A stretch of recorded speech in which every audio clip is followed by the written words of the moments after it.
Baby bottles, a crib, and toys. It is a house frozen in time. This father's two girls are gone. What's it like to go to sleep in this house? It's lonely. Not even Matt Hernandez's wife, Tucky, is living here. In fact, these parents haven't been together with their children in nearly 10 months. Why? Our bond conditions don't allow us to have contact with each other. Bond conditions, as in criminal charges, and not just against him, against his wife as well. 2 counts of first-degree child abuse and 2 counts of aggravated assault.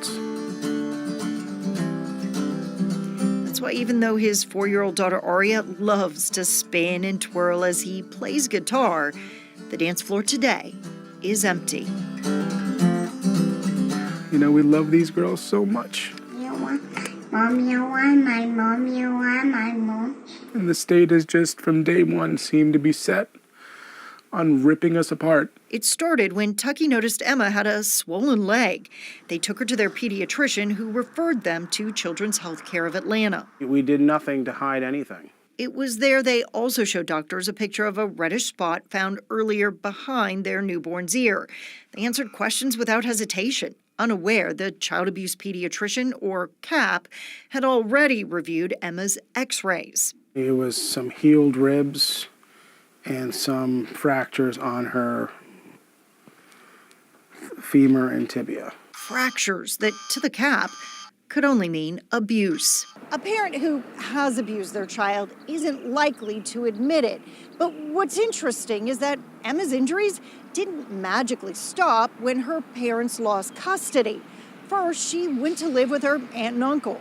About 5 weeks in, we woke her up one morning and she had the strange bruising, discoloration on her feet and one of her ankles. DFACS accused them of letting the mother, Tucky, sneak over to again abuse the baby. No, we completely have been doing everything by the book. Still, the girls were removed, but the marks kept showing up in her foster home and daycare. Jonathan and Jennifer Williams started raising their own questions about Emma's health when DFACS asked them to watch the girls for a few days. So I was concerned about some of the physical things of Emma, just how she held herself, her little skull seemed kind of sunken into me. They told the juvenile court judge they believed Emma had an undiagnosed health problem and were shocked by the testimony defending DFACS's decision to instead put the girls in state custody for abuse. I saw nothing presented as evidence that indicated this family had hurt their child at all. They were treating this family like they were criminals. They were treating them with zero respect. The state no longer uses the Williams to care for foster children. Almost a year later, Emma's new caregiver says something is still not right. Because she's under DFACS's care, she's under Medicaid, so we kind of have to follow these guidelines. But I'm like, can I take her to, a different doctor myself? I'll pay for it. Like, we need to figure this out because it's bothering me. Because I want to be able to fix whatever's going on in her situation. Court records show no one disputes the x-rays reveal injuries to Emma's bones, that Tucky's vitamin D levels were low during pregnancy, or that Emma's levels were low when she came into the hospital. But doctors do disagree on the cause of those fractures and the impact of that vitamin D deficiency. It seems like entire cases hinge on just one child abuse pediatrician saying this is abuse. And his word, that is just opinion sometimes, doesn't even have hard evidence, is enough to carry it all the way through prosecution. Doctors have figured out why she gets those bruise-like marks, and it has nothing to do with abuse.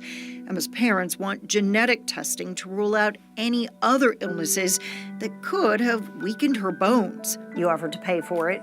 Offered to pay for it. 6 months after the girls were removed, the court agreed to the testing, but it is a process that can take months. Meanwhile, this family functions in fragments. Each week, a few hours. Supervised visits, first with Mom and later with Dad. To keep my wife and I, who have been married since 2012, separated for so long is just cruel. To know that they're tormenting a 4-year-old child and just to continue to push through it is just cruel.